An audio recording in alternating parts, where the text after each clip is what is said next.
ഒരു രോഗിക്ക് വേണ്ടി രാത്രി മുഴുവൻ ഞാൻ ചെലവഴിച്ചു. സ്തുതിക്കുന്ന സമയത്ത് അവരുടെ വേദന അങ്ങനെ കുറയുന്നതായിട്ട് അനുഭവപ്പെട്ടു. ഇപ്പോൾ ഞാനിങ്ങനെ അമ്പലത്തിൽ പോകും, അവിടെ പോയി ഇങ്ങനെ തൊഴുകും. പക്ഷെ അതിനെക്കാട്ടിലും എത്രയോ വലിയ ഒരു അനുഭവം ഇവിടെ ഉണ്ടെന്നുള്ളത് ഈ വിശുദ്ധ കുർബാനയിൽ ഉണ്ടെന്ന് മനസ്സിലായി. വിശുദ്ധരിൽ സംഭരിതനായി വസിക്കുന്ന പരിശുദ്ധനും സ്തുതിർഹനും ബലവാനും അമർത്യനുമായ കർത്താവേ, അങ്ങയുടെ സ്വഭാവത്തിനൊത്തവിധം എപ്പോഴും എന്നെ കടാക്ഷിക്കുകയും എന്നെ അനുഗ്രഹിക്കുകയും ചെയ്യണമേ. പിതാവും പുത്രനും പരിശുദ്ധാത്മാവുമായ സർവേശ്വര എന്നുള്ള ഒരു കുദാശവചനമാണ് എന്നെ സ്പർശിച്ചത്.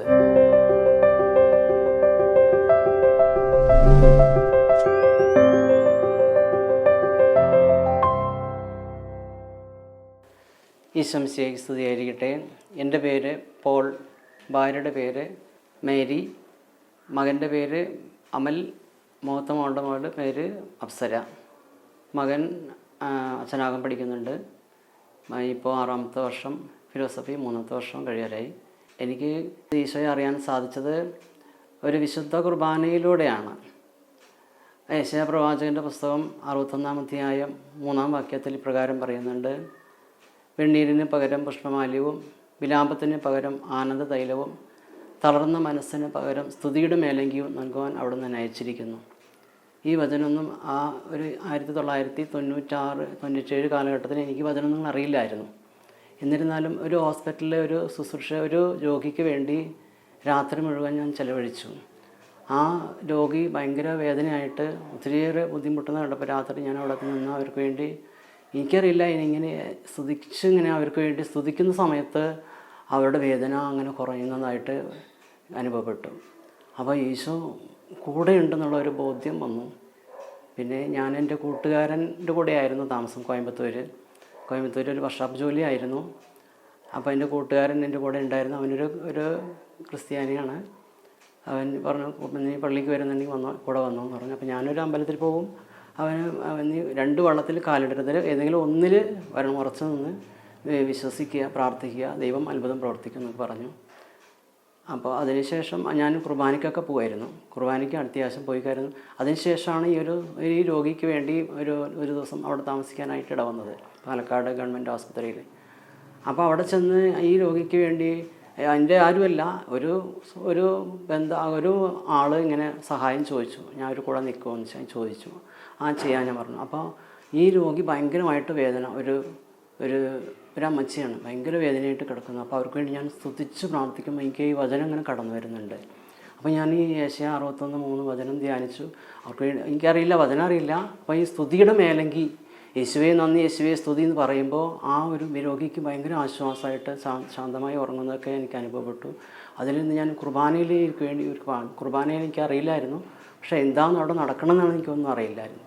അതിനുശേഷം ഞാൻ ഈ കുർബാനയിൽ എപ്പോഴും ഈ ഞായറാഴ്ച കുർബാനയിൽ എൻ്റെ കൂട്ടുകാരൻ്റെ കൂടെ വരുമായിരുന്നു. അങ്ങനെ വന്ന് കുർബാന കാണുന്ന സമയത്താണ് എന്തോ ഇവിടെ ഒരു അത്ഭുതം നടക്കുന്നുണ്ട്, ഇവിടെ ഒരു വലിയൊരു ദൈവാനുഭവം ഉണ്ടെന്നുള്ളതറിയാം. പക്ഷേ ഹൈന്ദവനായ എനിക്ക് ഒന്നും അറിയില്ല. ഇപ്പോൾ ഞാനിങ്ങനെ അമ്പലത്തിൽ പോകും, അവിടെ പോയി ഇങ്ങനെ തൊഴുകും. പക്ഷെ അതിനെക്കാട്ടിലും എത്രയോ വലിയ ഒരു അനുഭവം ഇവിടെ ഉണ്ടെന്നുള്ളത് ഈ വിശുദ്ധ കുർബാനയിൽ ഉണ്ടെന്ന് മനസ്സിലായി.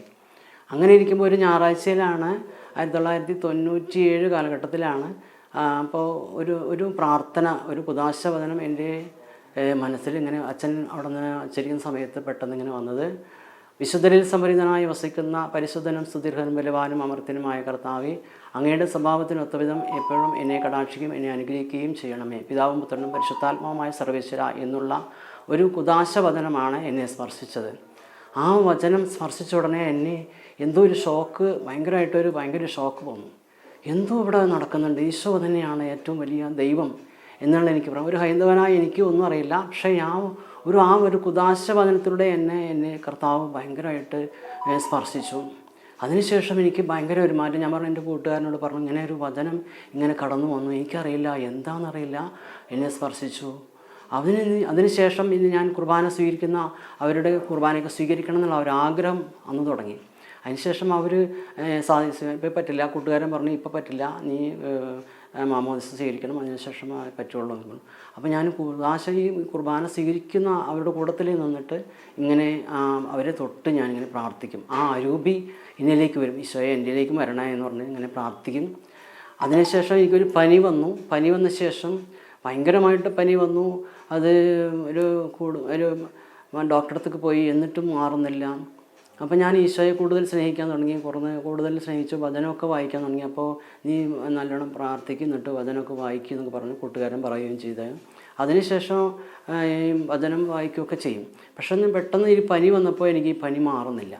ഈശോയെ ഞാൻ നിന്നെ സ്നേഹിക്കുന്നുണ്ടല്ലോ, ആരാധിക്കുന്നുണ്ട്, എല്ലാം ചെയ്യുന്നുണ്ട് എന്നൊക്കെ പറഞ്ഞ് ഇങ്ങനെ പ്രാർത്ഥിച്ചു.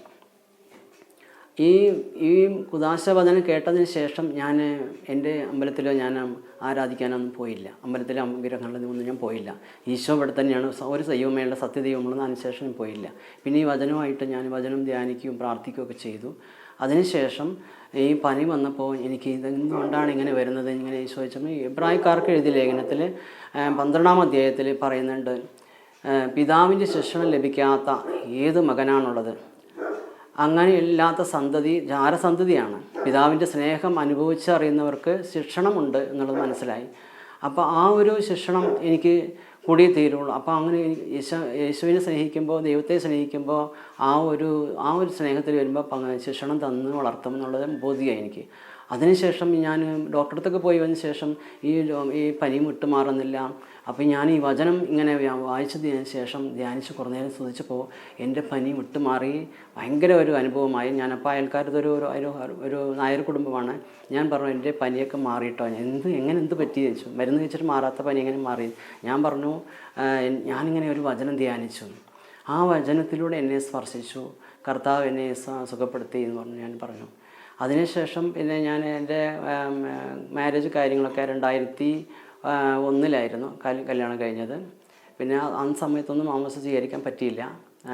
ഹിന്ദു ആചാരത്തോടെ അവർ ചെയ്തു. എന്നിരുന്നാലും ഞാൻ താലിയൊക്കെ വെഞ്ചരിച്ചിട്ടാണ് പോയി കത്തീഡ്രൽ പള്ളി പാലക്കാട് കത്തീഡ്രൽ പള്ളിയിൽ പോയി. ചിറ്റലപ്പള്ളി അച്ഛനാണ്, ജോസഫ് ചിറ്റലപ്പള്ളി അച്ഛനാണ് എനിക്ക് ഞങ്ങളുടെ ഈ താലിയൊക്കെ വെഞ്ചരിച്ച് തന്ന് പോയി മാരേജിന് പോയി കല്യാണം കഴിച്ചൊക്കെ ചെയ്തത്. അതിനുശേഷം ഒരു കുഞ്ഞായ ശേഷം 3-ാമത്തെ വർഷമാണ് 2003 മാമോദിസയും അതുപോലെ ആദ്യ കുർബാന സ്വീകരണവും ഒക്കെ ഒരുമിച്ച് കത്തീഡ്രൽ പള്ളി പാലക്കാട് ഞാൻ സ്വീകരിക്കാനിടയായത്. അപ്പോൾ അങ്ങനെ അനുഭവത്തിലൂടെ കടന്നു വന്നു, നല്ലൊരു ദൈവവാനത്തിൽ വന്നു. അതിനുശേഷം ദൈവം എന്താഗ്രഹിക്കുന്നു അച്ഛൻ പറയുണ്ടായി, നിങ്ങൾക്ക് എന്താഗ്രഹിക്കുന്നു അത് കിട്ടും നിങ്ങൾക്ക്. അപ്പോൾ ഞങ്ങൾക്കൊരു കട വയ്ക്കാനായിട്ട് അത് കിട്ടി, ഒരു ബേക്കറി വയ്ക്കാനായിട്ട് അത് ആദ്യം സ്വീകരിച്ച ഉടനെ ഈശോയെ സ്വീകരിച്ചപ്പോൾ ഭയങ്കര അനുഭവമായിരുന്നു. അപ്പോൾ അങ്ങനെ അത് കുർബാന സ്വീകരിച്ചു, ആദ്യം കുർബാന സ്വീകരിച്ചു, പിന്നെ വിവാഹം വന്ന് കുദാശ ആശീർവദിച്ചു, എല്ലാം തന്നു. എല്ലാം ചിറ്റലപ്പള്ളി അച്ഛനായിരുന്നു. അച്ഛനെ നന്ദി പറയുകയാണ് പ്രത്യേകമായിട്ട്. അച്ഛൻ എപ്പോഴും ചോദിക്കും എപ്പോഴാണ് എന്തൊക്കെയാണ് സുഖമാണെന്നൊക്കെ ചോദിക്കും. അപ്പോൾ ഇങ്ങനെ മകൻ പോയതൊക്കെ വലിയ സന്തോഷമാണ് അവർക്ക്. അങ്ങനെ വൈദികനായും പോകാനൊരു സന്തോഷമുണ്ട്. അതുപോലെ ഇവിടെ വന്ന് ഞങ്ങളുടെ ഗാന്ധിപുരം ലൂർദ് ചർച്ചിൽ കൊണ്ടുവന്ന് ഞങ്ങളുടെ ഒരുമിച്ച് ഇവിടെ എല്ലാം ചേർത്ത് ഞങ്ങളിവിടെ ചേർന്നു. അതിനുശേഷം ഒരു സാക്രിസ്റ്റ് ആവാൻ ഒരു ചാൻസ് കിട്ടി. അതൊരു സിസ്റ്റർ മുഖേനയാണ്. എനിക്കൊന്നും അറിയില്ല, എന്ത് ചെയ്യണം, അവിടെ എന്താ ശുശ്രൂഷ എന്നോ പ്രാർത്ഥന ചൊല്ലണമെന്നോ ഒന്നും അറിയില്ല. ദൈവം തന്നെ ഓരോന്ന് കാര്യങ്ങൾ പഠിപ്പിച്ചു. ഒരു നന്മ നിറഞ്ഞ മറിയമേ ചൊല്ലാൻ കൂടെ അറിയില്ലായിരുന്നു. അപ്പം പ്രാർത്ഥനാ ഗ്രൂപ്പിലൊക്കെ ഞാൻ പോകുമായിരുന്നു. പക്ഷെ അവരിങ്ങനെ പഠിപ്പിച്ചു തന്നു, ഓരോ കാര്യങ്ങൾ പഠിപ്പിച്ചു തന്നു. അങ്ങനെ പഠിച്ചു, ഓരോ പ്രാർത്ഥന അവരങ്ങനെ പഠിപ്പിച്ചു തന്നു, ഓരോ കാര്യങ്ങൾ ചെയ്തു തന്നു. അതിനുശേഷം ഇപ്പോൾ സാക്രിസ്റ്റായിട്ട് അങ്ങനെ ശുശ്രൂഷ ചെയ്യുന്നു. പിന്നെ അതുപോലെ തന്നെ എൻ്റെ ജോലി എന്ന് പറഞ്ഞാൽ ആദ്യം ഒരു ബേക്കറി കിട്ടി, അത് വേണ്ടെന്ന് വെച്ച് പിന്നെ ഇപ്പോൾ ഒരു മാർക്കറ്റിംഗ് ജോലിയാണ്. അതിലൂടെ കർത്താവ് ഇപ്പോൾ വളരെ അനുഗ്രഹിച്ചുകൊണ്ടിരിക്കുകയാണ്. അപ്പോൾ ഞങ്ങൾക്കൊരു വീട് വേണം, അതിനൊന്നും സാധിച്ചിട്ടില്ല. കർത്താവ് അതിനുവേണ്ടി ഒരുക്കണം എന്ന് പറഞ്ഞ് പ്രാർത്ഥിച്ചുകൊണ്ടിരിക്കുകയാണ്. പക്ഷേ ഞങ്ങൾ എവിടെ ചെന്നാലും കർത്താവിനെ കൊടുക്കുവാൻ സാധിച്ചിട്ടുണ്ട്.